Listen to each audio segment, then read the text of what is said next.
नमस्तेस्तु भगवन् विश्वेश्वराय महादेवाय त्र्यम्बकाय त्रिपुरान्तकाय त्रिकाग्निकालाय कालाग्निरुद्राय नीलकण्ठाय मृत्युञ्जयाय सर्वेश्वराय सदाशिवाय श्रीमान् महादेवाय नमः।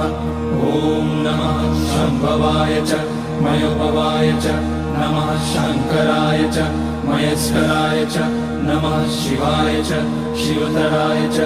ॐ त्र्यम्बकं यजामहे सुगन्धिं पुष्टिवर्धनम् उर्वारुकमिव बन्धनान् मृत्योर्मुक्ष्यमामृतात्।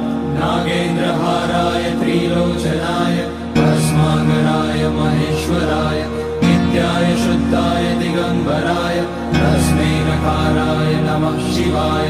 मन्दाकिनी सलिलचन्दन चर्चिताय नन्दीश्वर प्रणतनाथ महेश्वराय